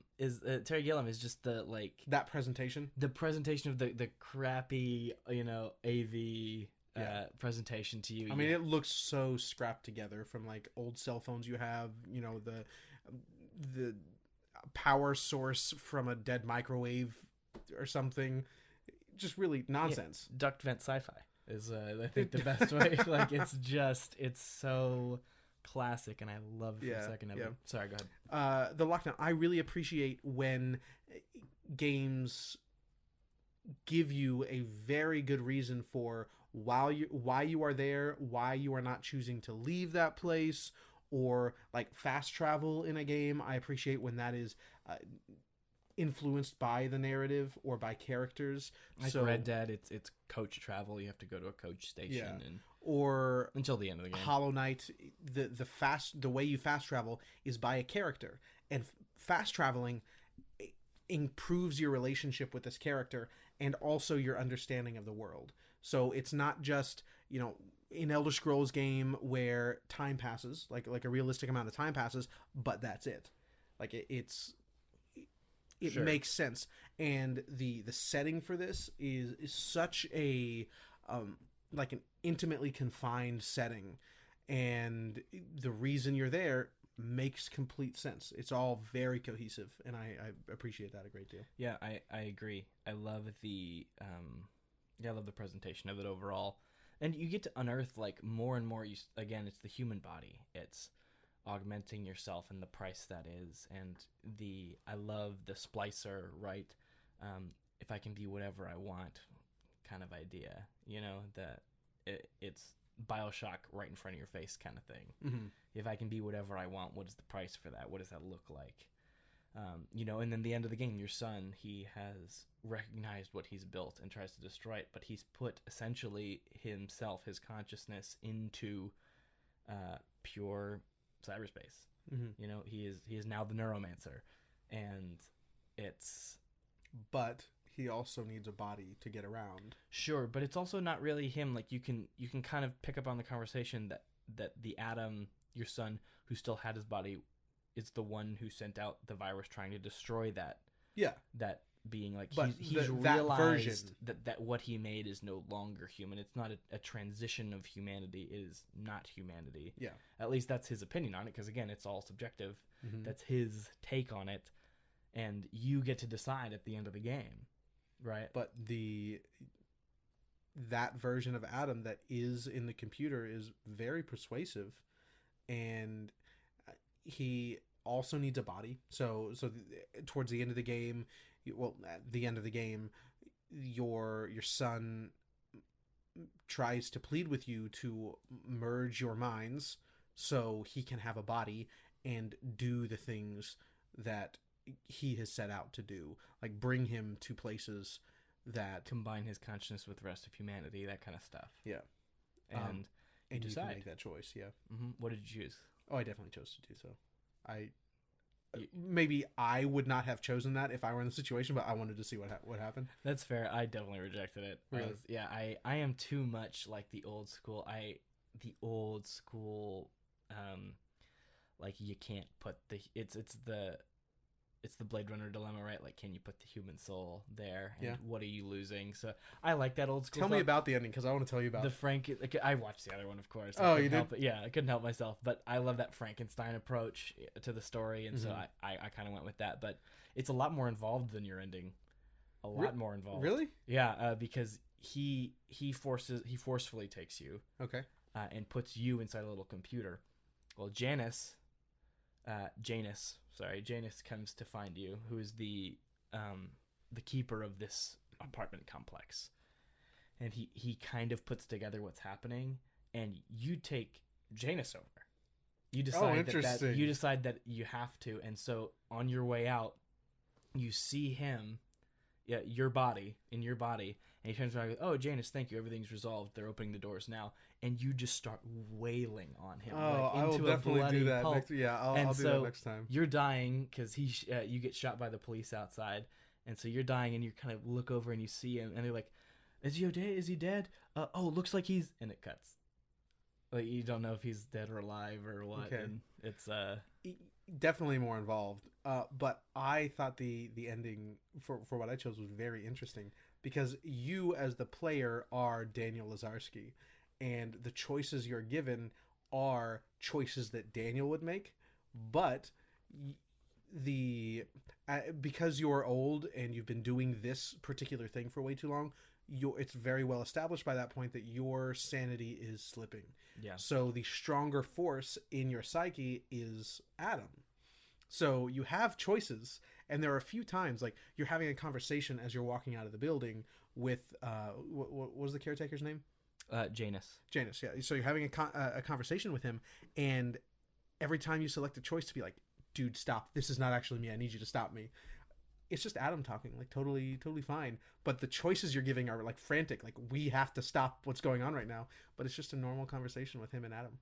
Yeah, it's creepy and it's cool. Yeah. I think that's a better horror ending for sure.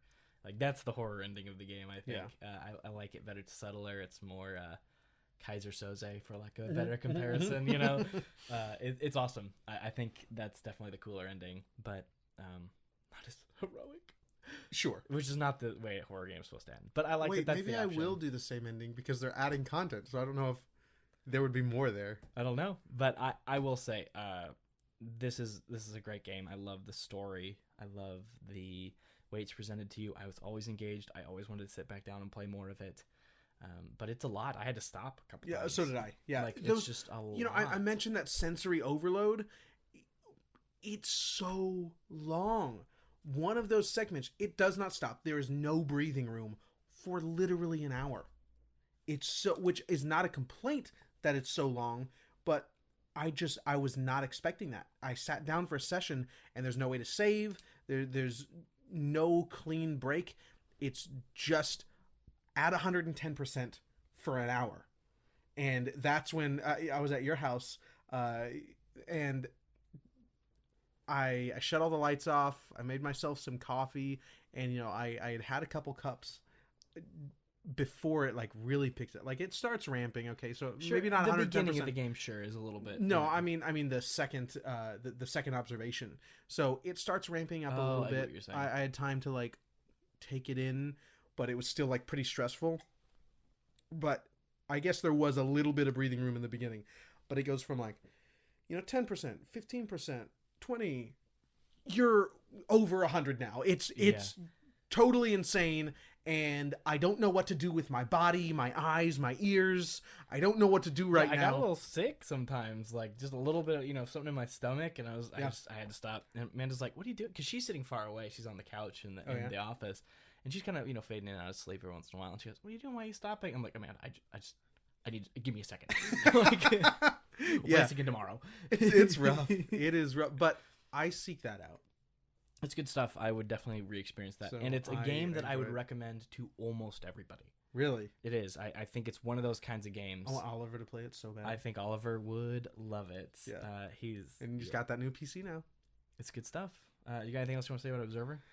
I mean, besides I don't think so. Oh, I just want to mention one of my favorite moments in that game. It's such a small moment, and really an optional moment, which there are a few of those. I missed one observation that I just didn't realize until later in the game. He mentioned something. I'm like, oh, I should have tried that. So anyway, you knock on one of the doors, or, you know, ring the video comm thing, and a sex robot answers the door. Mm-hmm. And when the lockdown happened, all of the power turned off and then back on. So the sex robot was put to sleep as the dude, like, left for work, so he's not actually home. And when the power went out, it like rebooted her or something. Sure. So she answers the door for you, and she's talking like the caretaker of the home. She's been programmed a certain way, and you're like really dismissive of her because it becomes apparent pretty quickly that she is a robot, and you start mentioning that, and you say, what does he say? Oh, I guess I should say goodbye, but that doesn't really make sense. And you start walking away, and she's like, yeah, because that would humanize me, huh? And hangs up. Sure. I love moments like that. Well, it would be so cheesy and overdone if they put it at the beginning, but you're deep into the game at this point, and you're familiar with the themes, and to be so dismissive when you are half robot anyway. Yeah. And, knowing all the stuff that's happening with the human body and how much is digital, and like to recognize that hypocrisy that's there is really interesting. Yeah, it's very good. And it has been done before. I mean, we just had a game a couple years ago on PS4. What is it? Detroit. Detroit is that theme. Like it's sure, it's every good Android movie theme. Sure. I think another great time that it was done was pre-Detroit was that tech demo that they did, which was just like an 8-minute short film made in a PS3 engine. That is the main character of Detroit. She's like being packaged as a sex robot, and or something happens and like, oh, there's a bug. We'll fix that later. Just go ahead and reverse the the construction. Like, big robot hands are coming over to detach her limbs and whatever, and they start taking her apart. And the robot is like saying, please stop. I really don't want to, why can't you just put me back together? I'll be fine. I won't make any noise. I'm scared. And then the guy stops and is like, what is happening right now? What did you say to me? I eat that stuff up. It's good stuff. I mean, I'm still baffled you haven't seen Blade Runner. I know. It's nonsense. I don't know what your problem is. You can discredit me just as a host. Just never listen to me.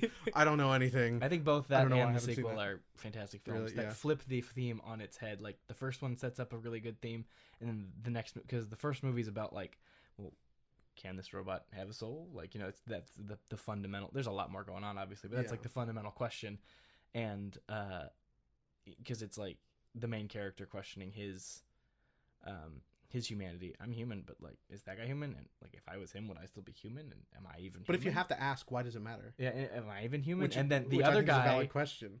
The other guy starts the movie in 2049 believing that he is a robot.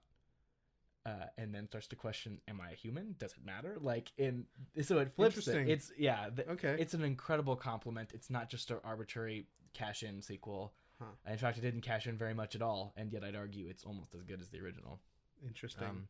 I really like that theme, which they only touch on right there for that optional moment. No, man, there's a lot to that. Like, is your son still human? Is Adam still human? Oh, sure, yeah, I guess that is really the end of the game. There's a lot. Is the splicer still human?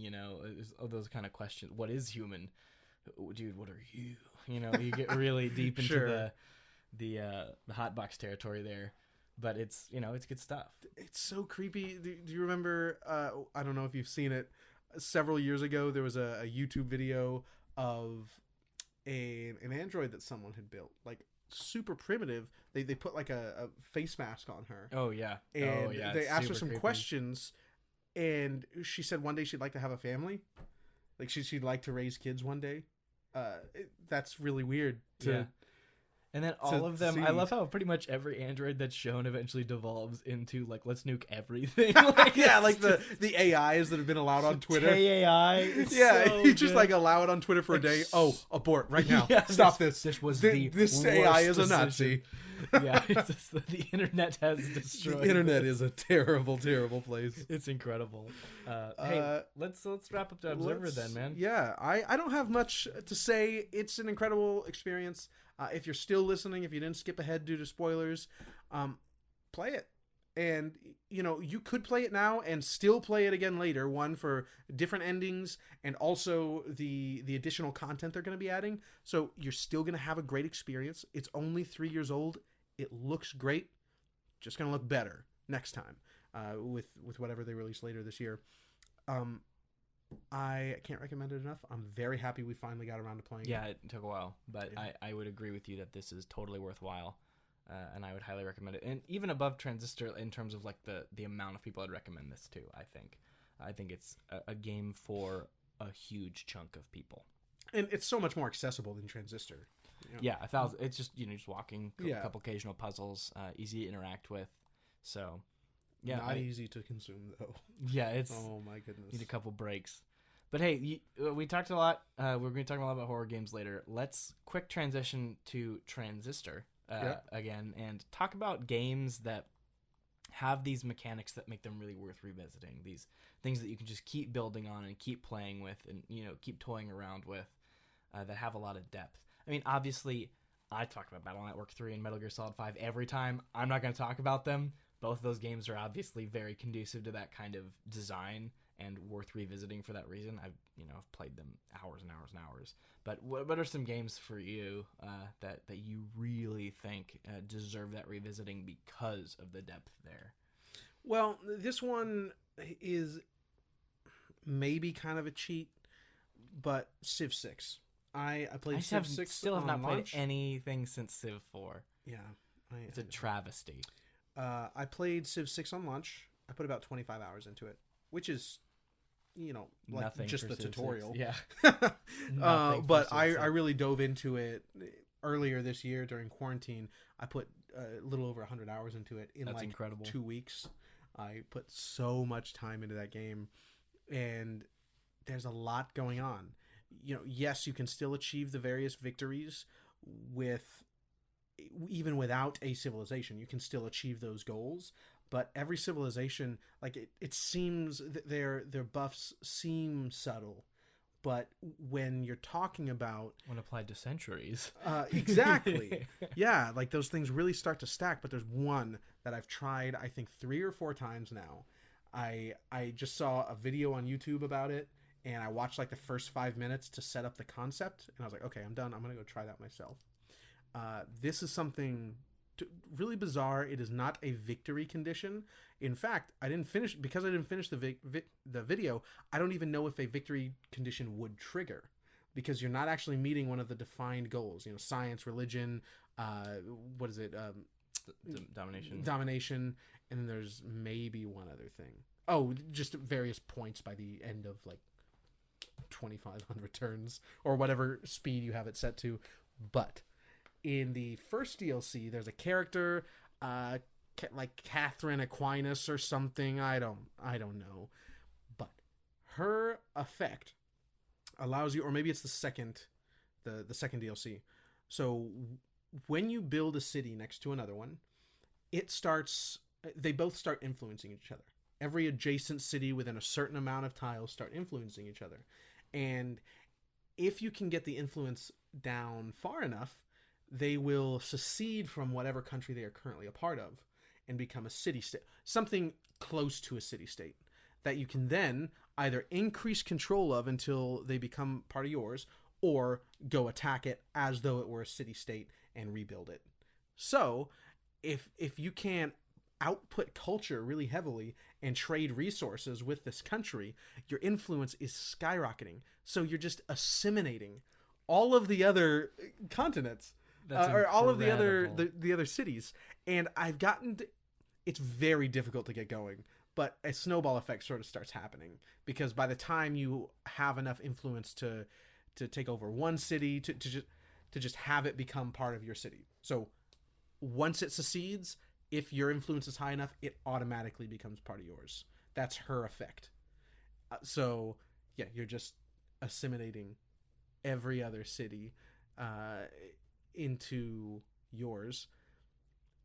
It's very difficult though, because you know, if you're not putting anything into military, then someone else might see that you're trying to, like, you're influencing their cities and try to take you, and then maybe you haven't put enough into politics to sort of win favor for the other militaristic places to help defend you.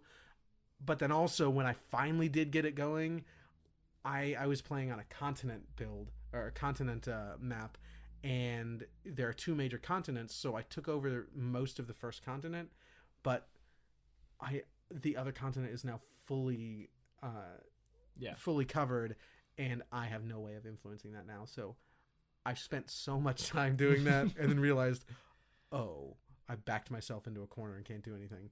But That kind of stuff, I loved it. though. Like, that's totally bonkers. Just silly mechanics that allow you to explore the inner workings of all the other mechanics. I love that. Yeah. That's good stuff. I think that's a totally valid answer. I need to dig into that game, man. I really When you do, let me know. Yeah. Josh is playing again, and Nick Elijah's has it. always playing too. I want to play. Yeah, definitely. for sure. I wanted to mention one that surprised me, and it was Fire Emblem Awakening. Mm-hmm. It's one of the only games where I've immediately mention that too. jumped back in.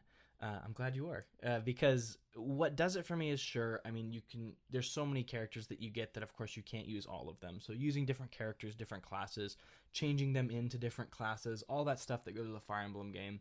But this one reinstituted the mechanic from one of the earlier games that was, a Japan-only game, where you have generations, right? And so you couple, two characters together, and they'll have a kid in the future, and that kid comes back from the future to help you fight, right? The skills that they inherit and the stats that they inherit are all influenced by which parents and how you hook them up, because the mother always determines who the character will be in terms of their character, but the skills and all goes into, there's this huge science that you can like dig into. So the second time I played that game, when I played it on hard, I went all in. Just spreadsheets on like 4 different monitors. Seriously. And I would I would do it again too. There's so much there, and even characters I didn't even get, There's just a lot there. I think that game has a lot to offer. I'd love to see a remake of And the relationships. of Genealogy of the Holy War, Yeah. which was I think 4. I think Fire Emblem 4. I believe it was 4, 'cause right before Thracia. But What a name. Yeah. Genealogy of the Holy War. So awesome. my It sounds God. like a Welcome back to the BBC documentary, Genealogy of the Holy... I don't know why I'm choosing Richard Attenborough. Why not? Here we studied the Crusades throughout the centuries, and today we are discussing the most boring of all of them. Please buckle up for a 4-hour feature. I can just imagine that. I didn't play it twice. I played it like 1.5 times. I played it a couple years ago, and then very early this year. I've played a lot of games this year, dude. I think I'm at like just over 50 now. Good. So many games. Smear and Crom, Bo Iago. It's not who they bore. I always something forget as kid. I love that you just you didn't even use any of them were the Pegasus Knights. There are many different units, and I barely used Pegasus Knights. I exclusively used Pegasus Knights. I used one Wyvern Knight for sure. I hate the Wyvern Knights so much. The axes, I needed some more axes. Sure, the spears and the Pegasus Knights are incredible. So I basically any female that I could turn into a Pegasus Knight, I did, and I just had an army of angelic beings, just beautiful women on Pegasus Knights, killing everything. Because so when you are adjacent to a character, you can then join up with them and they become one unit, and depending on their relationship, both units attack. If you didn't know, that's one of the big features in this game. And when you put two Pegasus Knights have particular stats that very make high them speed, very high speed, which make them hard to hit. Now, and give them more chance to attack twice. Yes, so that's 4 attacks every attack, and like even if they have like barely any relationship, 4 attacks all the time. So I was just one-shotting everything in the game. It was so good, but God, if they get hit with an arrow, it's so scary. So I had to maneuver the first thing in every map. Are there any archers? The second thing in every map. I don't care if I get hit by anything else. I'm going to position myself to come in and kill the archers with one hit. Like I'll just swoop in, take out every archer, and then worry about everything else. And I say exclusively. Of course I use some other characters, but I discovered that the Pegasus Knights are way overpowered. And of course that early game unit you get, what is his name? Donald. No, because he's only super powerful late game, but the knight you get in the very beginning. Oh, Kellum. Right? Yeah. I mean, doesn't every Fire Emblem game have like a unit in the beginning of the game? No, you're talking about the guy who. He is your squire. Yeah, he's yeah, okay. Or he's your bodyguard. He's not a squire. He's a knight. He's I forget his name. The ones that are really strong at the beginning, but if you rely on them a lot, they're really bad late game because they're already their second class. Yeah. I remember playing Path of Radiance, which I was just too stupid to finish as a kid.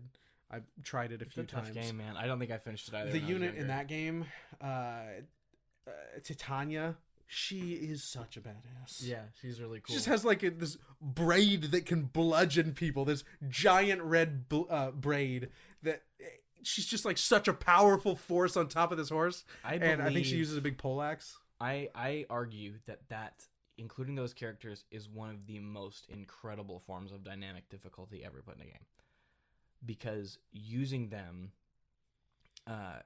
will get you through that early game, but they're a crutch because they're weak late game, and you're not going to be as powerful, and you're going to have to make use of your other units, and you get punished essentially for using them as a crutch. And so the less you use them, the stronger, and the more you're just kind of actually being tactical and using the units that are leveled correctly, the better those units will be late game. It's a very good observation for sure. I think it's really cool because it does let you get through that early game, and then you can restart the game knowing what you know if you're really stuck end game, and then go and try it again. So yeah, and Fire Emblem Awakening is nice because you can go grind.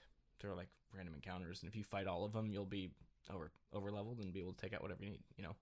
So it's good stuff. That's good stuff. What else you got? I got one that I've never finished actually, but I really want to talk about because it's a game that I will be finishing soon, and it's Final Fantasy V. Oh yeah. There's a playthrough of that game that happens every year for charity, and the reason it's 5 is because of how diversely you can play that game. The way that the job system works, and the way that skills transfer between jobs, and this basically create your own class job system that they incorporated, there is so much replay value and so much, I should try that next time. I bet that would work even better. Let me try to integrate this into that. It's just the depth of that system. So you pick your job, and for this character, and as you level up the character, you're also leveling up that job, and the higher that job level gets, certain skills will just become permanent skills to your character that will then transfer over to other jobs. So it's basically this, like Final Fantasy Tactics in a lot of ways. I was going to mention Tactics. Yeah, you just similar. Combining, these traits into, that would buff that, that would help this, this would make that work. And then by the end of the game, you've picked the class you actually want them to be, but they have all these extra bonuses. So honestly, playing that game the first time is the tutorial. Is the messing around and figuring out how it works. And when you know every class and what they'll actually look like, that's when the game starts. Speaking of Final Fantasy Tactics. And it's well balanced, I should note that. Yeah. It's even though you're building your own classes, you can't just steamroll the game, nor will making a bad class keep you from progressing. The challenge is very well balanced. I don't know how they did it, but it's dark magic. It's amazing. Anyway, go ahead. I have played through most of Final Fantasy Tactics probably 5 to 7 times. Never finished it. I don't know. You're why. a disgrace. Absolutely. That is inarguable. It wasn't until maybe my third playthrough that I discovered the game opened up so much because I'm an idiot. Well, also there's no tutorial. There's nothing that tells you anything. So when you're on the skill screen for any particular class, very small, and I've always played it on PSP, so very small in the corners of the window that opens up is the L and R button. I never took note of the L and R button there that go from like your attacks to your movement skills to your passive reaction skills to just like the passive buffs, and every class has a variety of these. So like one of them might be +3 movement, or another one might be like if you get hit with a ranged attack, your speed goes up by 7 or whatever. Sure.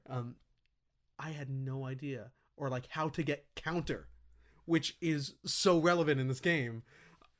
I played so much of that game without knowing about that at all. But similarly to you said 5, right? Yeah. there's a lot going on there, because once you learn that, you can apply it to any subsequent class. So you can become a monk for just, a couple battles while you earn enough experience in that class to purchase the counter ability. So anytime you get hit with a melee attack, you're going to hit back. And if you apply it to something else. And I've never used it. It's so expensive. The black mage has magic counter, which is so expensive. But if you have a spell learned and you get hit with that spell, you send the spell back. That's awesome. So good. That is so awesome. Yeah.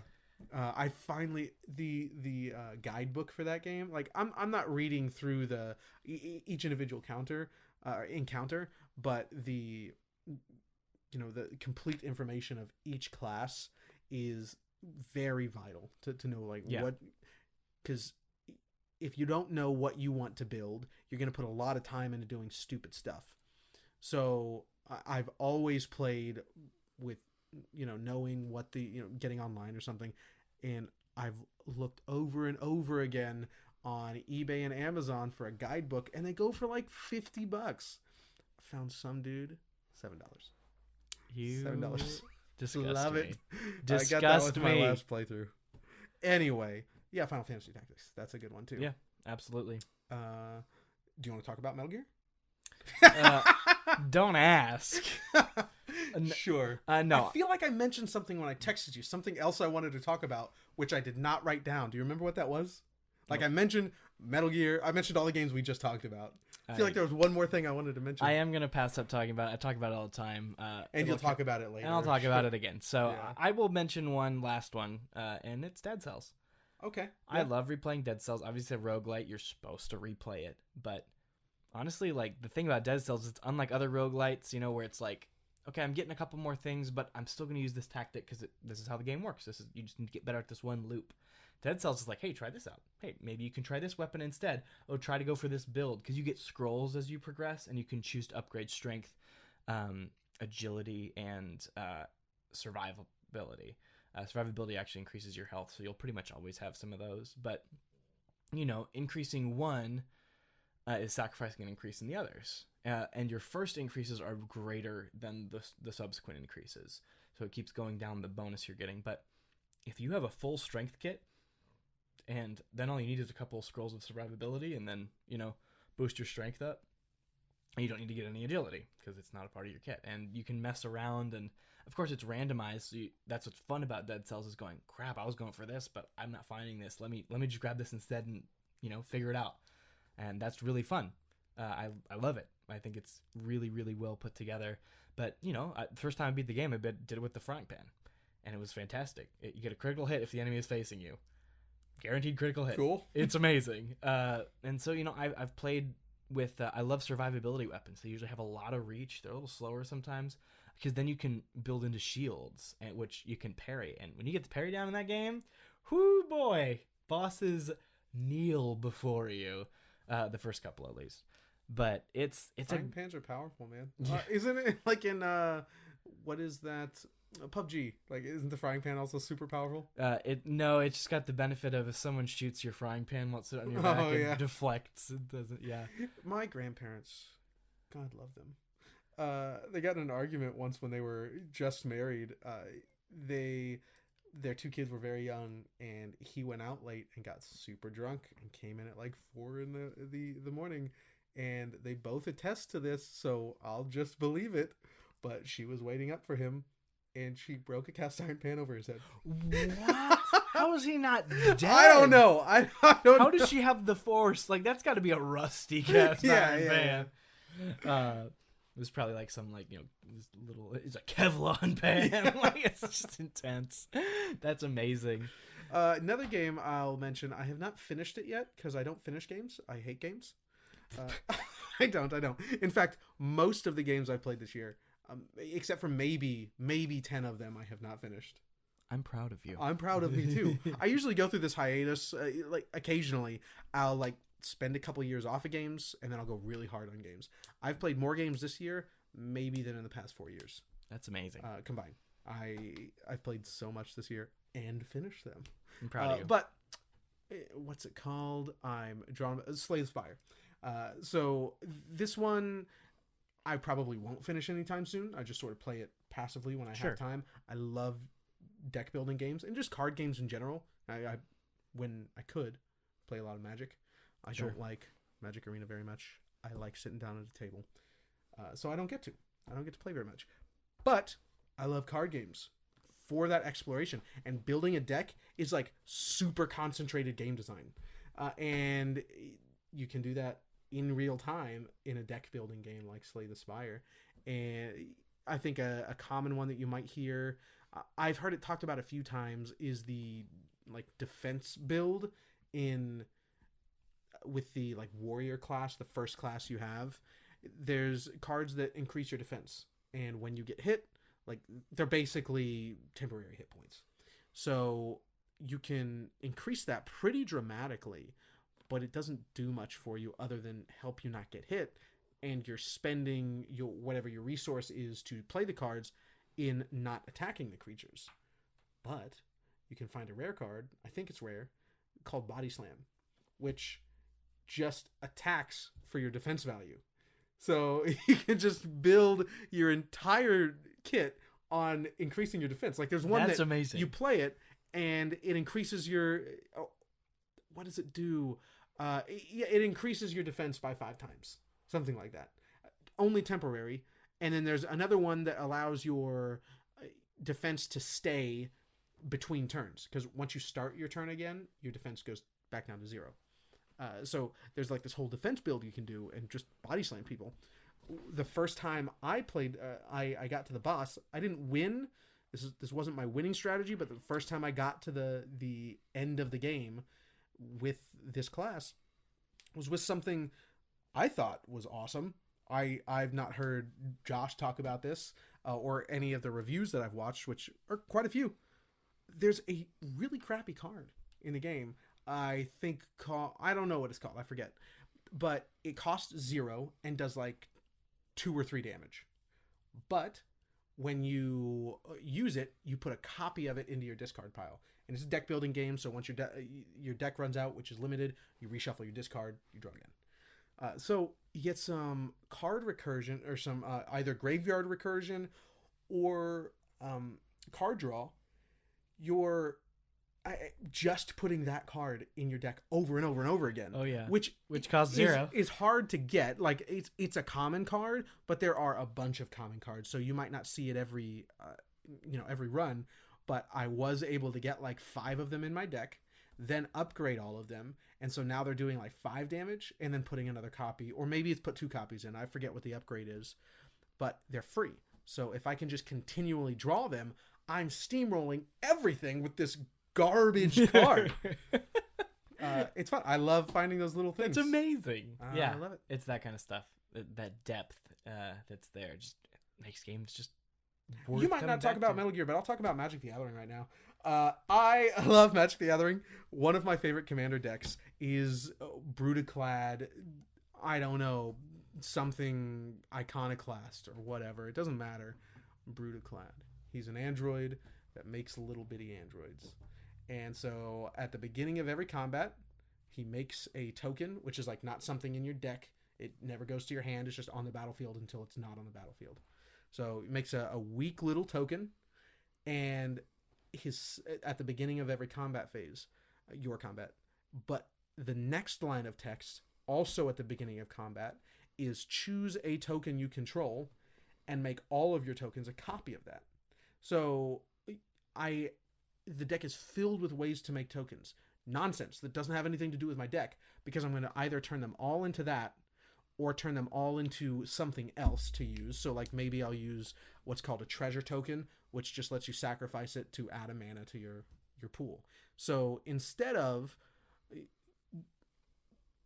slowly building my army by making my treasure tokens which they're easily defeated because they're creatures, I make all of my creatures treasure tokens, and I start increasing the treasure tokens. Then I play this card. Ooh, Wormcoil Engine. I love it. You play Wormcoil Engine, which is a 6/6 creature with lifelink and death touch, which means when it hits something, you gain that much life, And also, if it hits something, even if that creature is stronger, it's still going to die because it has Death Touch. But when it dies, you put 2 creatures on the field, 2 tokens on the field, a token with lifelink and a token with Death Touch. Both 3/3s instead of a 6/6. So now I have 36 3/3s with lifelink, and I swing in for maybe not a win, but or maybe I'm not killing you, but there's no way you're gonna get down from, what is that, like 112 life? It's great. You're the worst. I love it so much. That's amazing. Yeah. But that's all the time we got today, man. That is all the time we have to talk about Magic the Gathering. Yeah. I So never seem to have very much time to talk about that, I've noticed. correct. Thank you so much for joining us here at Unpatched Gaming. We hope we can see you in the Discord. Talk about some of your favorite builds in Transistor if you have. Talk about some of your favorite Magic the Gathering deck. Maybe we should build or put a channel just for NTG. You can host that one. No, we won't. Yeah, just anything that has that kind of depth, or if you just want to talk about Observer, we're really excited for the horror survey we're doing. Really hope you guys can join in with us. We're gonna be playing. Let's talk about what we're gonna play next week. We're gonna open up with some of the masterpieces. Yeah, of so horror. each week will be themed. Like some obscure or otherwise forgotten titles that we're gonna open with masterpieces. Later we'll have like big blockbusters and just some what's the one after that, surreal stuff, I think. We can publish the. Sure. I'd actually like. I know as we move forward, hopefully gain a community here. We're going to start publishing these a couple weeks in advance, I think. Make sure that you guys have time to get the games so you can play them along with us. So you can have a conversation with us. And even if you don't, if you can't get your hands on them and you just like and are interested in what's there, join the community, talk in. I'm sure people will be willing to kind of loop you in there. Make sure you can suggest games that they remind you of, stuff like that. We love that kind of stuff. So yeah, next week though we will be playing Amnesia: The Dark Descent, and we'll be playing Dead Space. Yes, two games. This will be my first time playing either. I have played both. I feel like this entire first let me rephrase. year. I've played Dead Space. I've never completed Dead Space. Okay.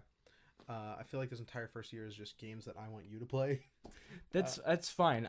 You will notice a running theme of Tyler being the one to recommend games. It makes me sound like the noob. I'm not the noob. Just the games that I like tend to be a bit beefier and a little weightier because I like the big budget stuff. I'm the typical Chad in that regard. Yeah. But we'll be exploring some of my favorites down the line. Definitely. When we get around to playing Metal Gear, that's going to be a big event. Well, I've never played Metal Gear, by the way. Any Metal Gear. Correct.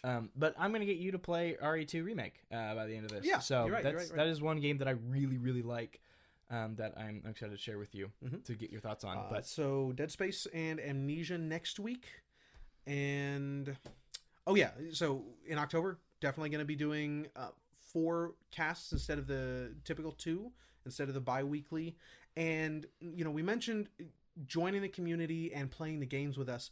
All of the games that we play, except for maybe towards the end of the year when we're trying to catch up on Game of the Year stuff, any of the themed and planned games that we have will all be based on the playtime from How Long to Beat, and that can realistically be finished in 2 weeks. The time frame that we have. Yeah, exactly. Like, we both have full-time jobs, so it's going to be a little packed this month, but typically all of the games that we play or rather announce that we're going to play, you should be able to finish within a realistic amount of time. They work around a 40-hour work week and a busy home life, So we're trying to make this so you guys can share them with us, because that's the point.